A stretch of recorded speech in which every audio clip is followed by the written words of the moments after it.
Selamat pagi semuanya. Oke, baik, sebelum kita memulai proses pembelajaran kita pada pagi hari ini, alangkah baiknya kita berdoa terlebih dahulu. Silahkan ketua kelas untuk pimpin doa. Baik, terima kasih. Apakah ada yang tidak hadir hari ini? Hadir semua? Oke, kalau begitu Ibu absen dulu ya. Christopher, Emiliana, Permela, Pina. Oke, hadir semua ya. Baik, minggu lalu materi kita sampai di mana? Di cerpen. Oke, baik, hari ini kita akan membahas materi tentang teks laporan hasil observasi. Sebelumnya, apakah ada yang tahu apa itu teks laporan hasil observasi? Ya, Pina, silakan. Ya, betul sekali. Teks laporan hasil observasi itu adalah berita atau informasi yang dibuat berdasarkan pengamatan, ya. Menurut Kosasih menyatakan bahwa teks laporan hasil observasi mengemukakan fakta-fakta yang diperoleh dari suatu pengamatan, bukan hasil imajinasi, ya. Hal ini menegaskan bahwa yang diungkapkan dalam laporan hasil observasi adalah sesuatu yang telah terjadi, ya. Nah, berikutnya sifat teks laporan hasil observasi. Ada yang tahu apa saja? Ya, bersifat informatif, yaitu memberikan informasi yang berguna mengenai objek yang diamati oleh pembaca, ya. Yang kedua, bersifat komunikatif, yaitu teks tersebut menggunakan bahasa yang seolah-olah membuat kita sedang berkomunikasi di dalam teks tersebut. Dan yang bersifat objektif adalah teks laporan tersebut harus faktual dan berpatokan pada informasi yang sah tentang apa yang benar-benar terjadi, ya. Berikutnya ada fungsi teks laporan hasil observasi. Ada yang tahu apa fungsi teks laporan hasil observasi? Ya, fungsi yang dimaksud adalah untuk memberitahukan atau menjelaskan suatu kegiatan yang dilakukan dari hasil pengamatan, ya. Hasil observasi tersebut hasil observasi terhadap suatu objek juga dapat berfungsi untuk memberitahukan kepada pihak berwenang atau terkait suatu informasi, ya. Selanjutnya informasi tersebut dapat dijadikan sebagai dasar penyusunan kebijakan. Contohnya adalah teks laporan hasil observasi kerusakan lingkungan, ya. Selain itu, banyak juga teks laporan hasil observasi yang dapat dijadikan bahan informasi untuk berbagai kepentingan, begitu ya. Berikutnya ada tujuan teks laporan hasil observasi. Ada yang tahu apa tujuan teks laporan hasil observasi? Ya, jadi tujuan teks laporan hasil observasi itu adalah melaporkan hasil observasi secara sistematis dan objektif berupa hasil pengamatan untuk memecahkan suatu persoalan atau menguji suatu hipotesis. Sampai di sini paham? Paham? Oke, baik, Ibu lanjut ya. Berikutnya struktur teks laporan hasil observasi. Ada yang tahu apa saja struktur teks laporan hasil observasi? Oke, baik. Jadi struktur teks laporan hasil observasi itu ada 3, ya. Yang pertama ada pernyataan umum atau klasifikasi, yang kedua deskripsi bagian, yang ketiga deskripsi manfaat. Pernyataan umum berisi tentang pembuka atau pengantar hal yang akan disampaikan ya di dalam teks laporan observasi.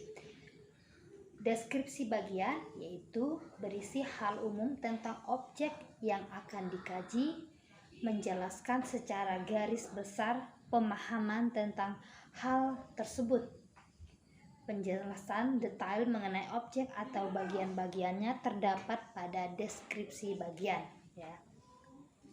Sedangkan deskripsi manfaatnya yaitu menunjukkan bahwa setiap objek yang diamati memiliki manfaat atau fungsi dalam kehidupan sehari-hari, begitu ya. Oke. Berikutnya ada kaidah kebahasaan teks laporan hasil observasi. Ada yang tahu apa saja kaidah kebahasaan teks laporan hasil observasi? Yaitu ada menggunakan kata benda atau nomina yang terdiri dari verba dan frase verba, verba aktif, istilah, paragraf dengan topik sintesis atau kalimat utama. Ada kata benda atau nomina, ada frasa verbal, ada frasa nomina, ada berbagai istilah atau kata umum, ada kalimat yang hanya menggunakan satu verba atau disebut kalimat simplex ya. Verba dan frase verbal di sini dimaksudkan untuk menjelaskan ciri. Verba aktif menjelaskan perilaku.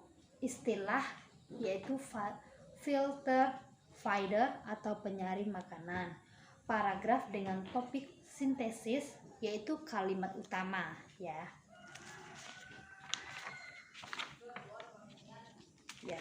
Lanjutannya yang ketujuh ada kalimat yang menggunakan dua verba atau lebih yang disebut dengan kalimat kompleks. Yang kedelapan kata penghubung dan konjungsi. Yang kesembilan persamaan kata atau sinonim. Yang ke-10 lawan kata atau antonim ya. Jadi dalam pembuatan teks laporan hasil observasi itu harus menggunakan kata penghubung atau konjungsi ya, seperti kata dan, atau, tetapi, sesudah, agar, supaya, dengan, bahwa, karena, ketika, maka, sedangkan, hingga, meski, lalu, sambil, serta, apabila, lagi pula, andai kata, sebab, sebelum, selama, sehingga, seandainya, sekiranya, melainkan, semenjak, andaikan, bagaikan, asalkan, jangankan, walaupun, meskipun, kendatipun, lagi, hanya, sekalipun, melainkan, sampai, tatkala, kecuali, seraya, sambil. Nah, jadi saat kita membuat teks laporan hasil observasi itu pasti melibatkan kata konjungsi atau kata penghubung ya, begitu ya. Berikutnya ada ciri-ciri teks laporan hasil observasi. Ada apa saja ciri-ciri teks laporan hasil observasi? Ya, yang pertama itu ada teks bersifat objektif dan tidak memihak ya. Yang kedua harus ditulis berdasarkan fakta yang terjadi pada saat pengamatan dilakukan. Yang ketiga, isi teks tidak mengandung hal-hal yang bersifat penyimpangan, dugaan-dugaan yang tidak tepat, atau juga pemihakan terhadap sesuatu. Yang keempat, teks observasi disajikan dalam bentuk yang menarik ya, tata bahasa yang juga baik, susunan teksnya logis, dan isi dari teks berbobot dan berkualitas ya. Yang kelima, isi teks harus ditulis secara lengkap dan sempurna ya. Jadi isi teks laporan hasil observasi itu tidak boleh dibuat setengah-setengah ya, harus sempurna dan harus lengkap dari hasil pengamatan yang telah kalian lakukan, begitu ya, harus ditulis semua gitu. Berikutnya ada langkah-langkah membuat teks laporan hasil observasi. Ada yang tahu apa saja langkah-langkah membuat teks laporan hasil observasi? Ya, langkah-langkah membuat teks laporan hasil observasi itu ada melakukan observasi objek penelitian yang akan dijadikan judul laporan. Yang kedua, menentukan judul laporan yang baik dan benar sesuai dengan pengamatan yang dilakukan. Yang ketiga, menyusun kalimat pembuka, ya. Yang keempat, menyusun isi laporan berisi gagasan atau ide pokok dan saran yang disertai alasan terhadap laporan hasil pengamatan. Yang kelima, menulis kalimat penutup. Jadi, langkah-langkah membuat langkah-langkah membuat teks laporan hasil observasi itu terdiri dari melakukan observasi objek penelitian dulu ya terlebih dahulu, terus menentukan judul laporan yang baik dan benar sesuai dari pengamatan yang kita lakukan. Yang ketiga itu menyusun atau membuat kalimat pembuka di dalam teks laporan hasil observasi ya. Yang keempat itu menyusun isi laporan yang berisi gagasan atau ide pokok dan saran yang disertai alasan terhadap laporan hasil pengamatan yang kita lakukan. Yang kelima itu kita wajib menuliskan kalimat penutup dari teks laporan hasil observasi kita ya. Oke, sampai di sini paham? Oke, kalau begitu Ibu lanjut ya.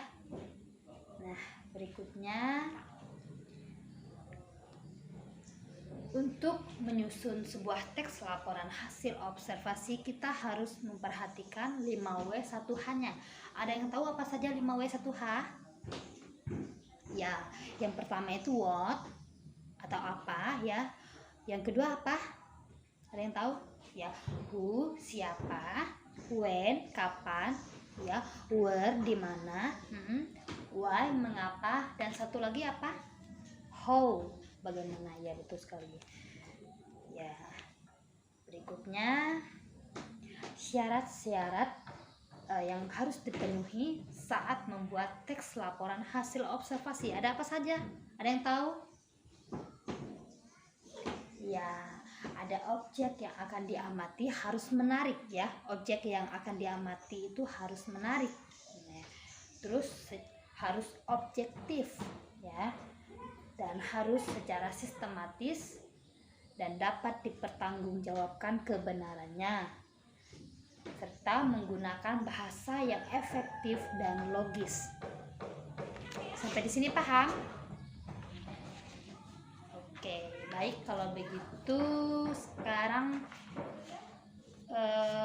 Ibu ada tugas untuk kalian. Ini ada contoh teks laporan hasil observasi ya, yang berjudul wayang. Silahkan kalian analisis struktur teks laporan hasil observasi yang berjudul wayang ini ya. Silahkan kalian analisis bersama teman sebangku kalian ya. Nanti dipresentasikan di depan kelas. Paham tuh tugasnya? Oke, paham. Kalau begitu silahkan dikerjakan ya.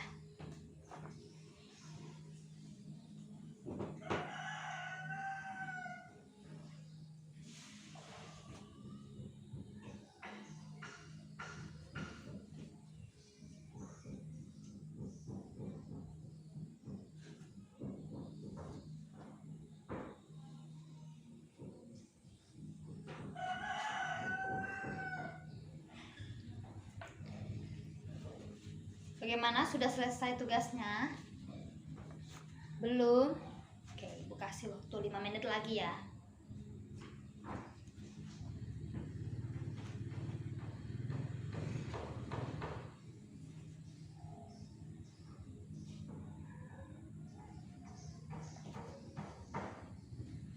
Oke, baik, waktu kalian sudah habis. Ya, silahkan siapa yang mau mempresentasikan tugasnya di depan kelas. Siapa dulu nih yang mau? Silakan. Oke, dari bangku meja ujung ya, silakan maju presentasikan tugasnya.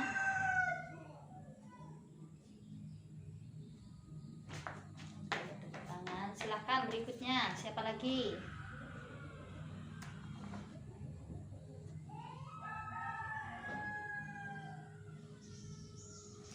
Oke, terakhir silakan.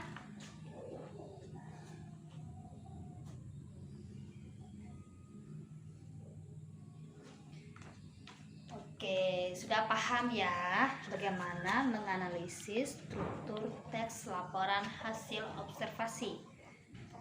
Ya, jadi hasil analisis struktur teks laporan hasil observasi yang berjudul wayang tadi adalah bagian strukturnya, yaitu pernyataan umum atau klasifikasi. Isinya, wayang adalah seni pertunjukan yang telah ditetapkan sebagai warisan budaya asli Indonesia. Ya, UNESCO, lembaga yang membawahi kebudayaan dari PBB, pada 7 November 2003 menetapkan wayang sebagai pertunjukan bayangan boneka tersohor dari Indonesia, sebuah warisan mahakarya dunia yang tidak ternilai dalam seni bertutur. Hasil analisisnya itu pernyataan umum atau umum. Nah, bagian deskripsi bagiannya yaitu wayang kulit dilihat dari umur dan gaya pertunjukannya pun dibagi menjadi bermacam jenis. Jenis yang paling terkenal karena diperkirakan memiliki umur paling tua adalah wayang purwa. Purwa berasal dari bahasa Jawa yang berarti awal. Wayang ini terbuat dari kulit kerbau yang ditatah dan diberi warna sesuai kaidah kulasan wayang pendalangan. Diberi tangkai dari bahan tanduk kerbau bule yang diolah sedemikian rupa dengan nama cemburit yang terdiri dari tuding dan gapit. Cerita yang biasanya digunakan adalah Ramayana dan Mahabharata. Wayang purwa terdiri atas beberapa gaya atau gagrak seperti gagrak Kusunanan, Mangkunegaraan, Ngayo Yogyakarta, Banyumasan, Jawa Timuran, Kedu, Cirebon, dan sebagainya. Nah, ini adalah hasil analisis deskripsi tentang salah satu jenis wayang. Ya, berikutnya siapa yang mau bantu Ibu untuk membacakan untuk bagian isinya dan deskripsi bagiannya? Ya, oke, silahkan Christopher.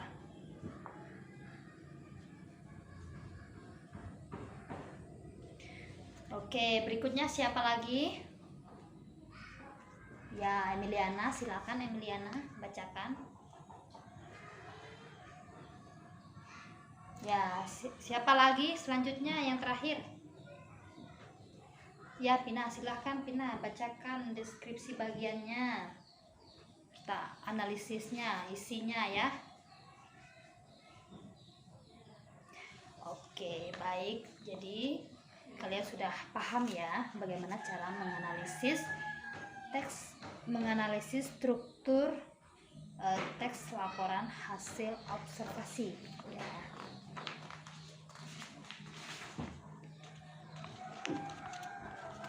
Ya, sampai di sini ada pertanyaan?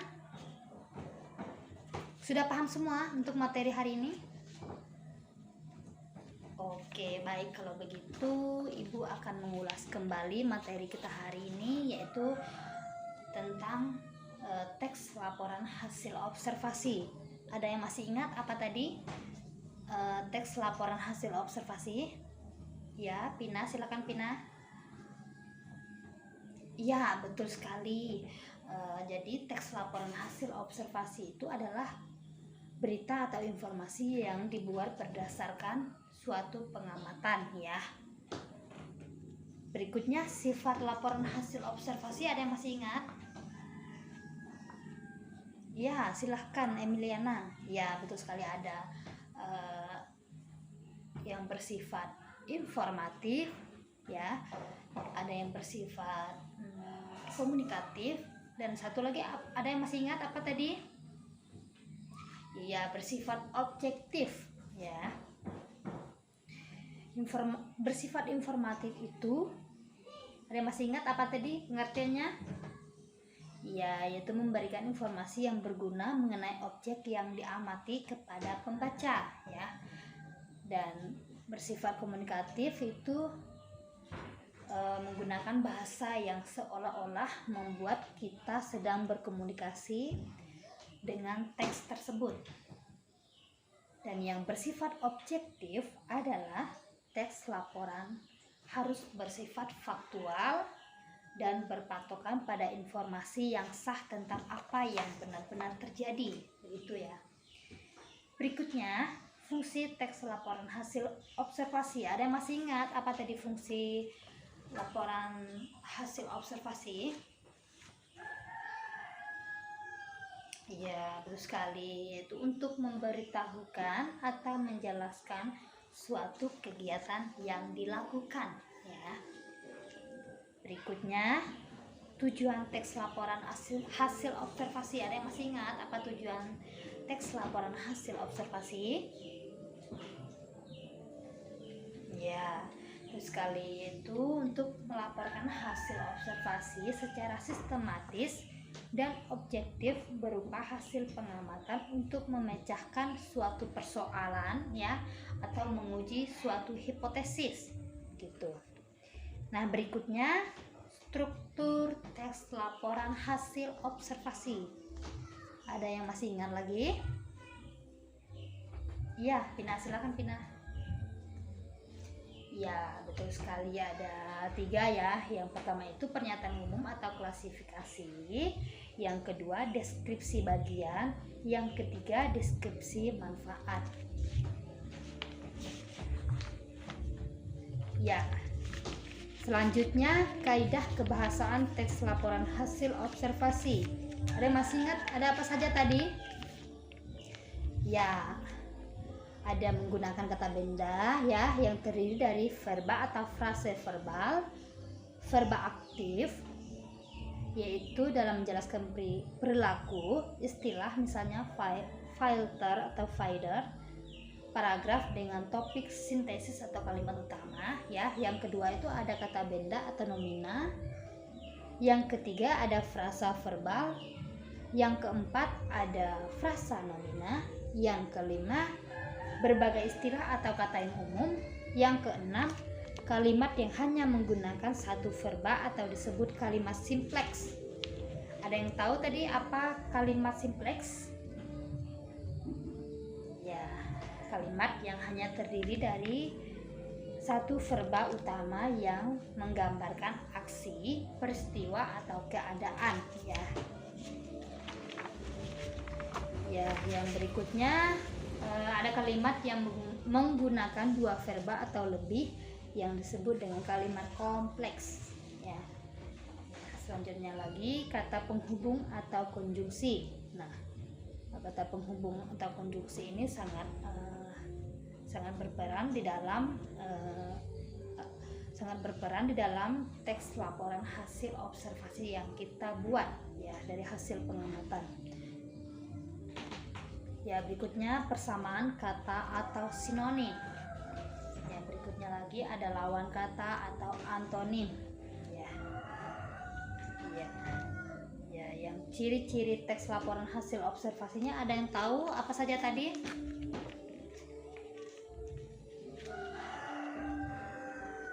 Oke. Ya, ada 5 ya. Yang pertama itu isi teks berisi isi teks bersifat objektif dan tidak memihak, ya. Yang kedua harus ditulis berdasarkan fakta yang terjadi, tidak boleh asal-asal ngarang gitu ya, harus berdasarkan fakta yang telah terjadi, begitu. Yang ketiga, isi teks tidak mengandung hal-hal yang bersifat penyimpangan, dugaan-dugaan tidak tepat, atau juga pemihakan terhadap sesuatu. Yang keempat, teks observasi disajikan dalam bentuk yang menarik, tata bahasa yang baik, susunan teks yang logis, dan isi dari teks berbobot dan berkualitas ya, tidak boleh asal-asalan. Jadi isi teks laporan hasil observasi yang kalian buat itu harus berbobot dan berkualitas ya. Bahasanya harus secara logis dan baik, benar, sesuai kaidah kebahasaan Indonesia gitu ya, KBBI. Nah, berikutnya yang kelima, isi teks harus ditulis secara lengkap dan sempurna. Nah, ini adalah saat kalian membuat teks laporan hasil observasi itu tidak boleh membuat setengah-setengah, harus lengkap ya, dari hasil pengamatan yang telah kalian lakukan ya.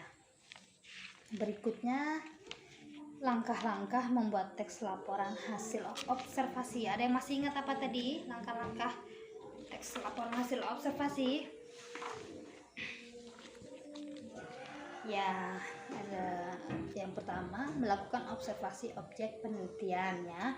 Yang kedua, menentukan judul laporan. Yang ketiga, menyusun kalimat pembuka. Yang keempat, menyusun isi laporan teks hasil observasi yang berisi gagasan atau ide pokok dan saran yang disertai alasan terhadap laporan hasil pengamatan. Yang kelima, menulis kalimat penutup. Ya, berikutnya untuk menyusun teks laporan hasil observasi, kita harus memperhatikan 5W1H. Ada yang masih ingat apa saja tadi 5W1H-nya?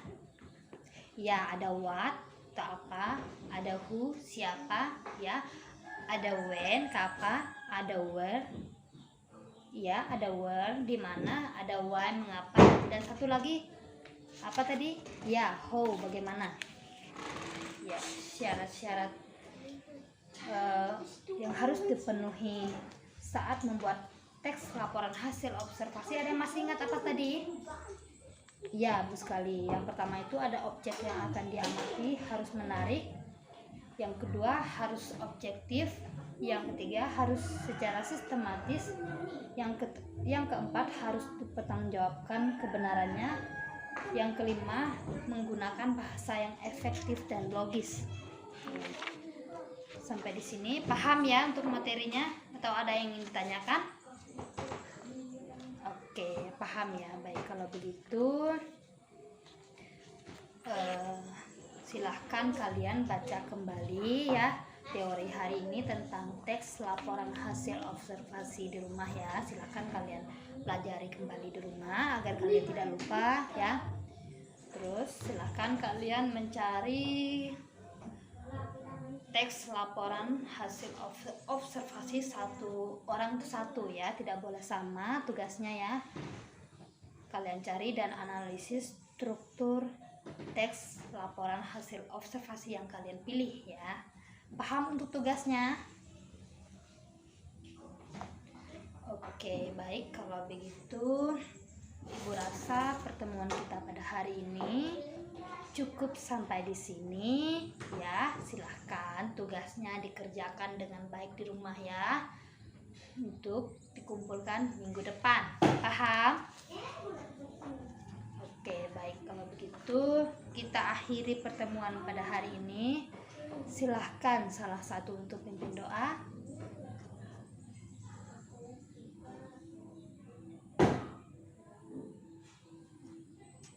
Oke, baik, terima kasih. Sampai jumpa pada pertemuan berikutnya.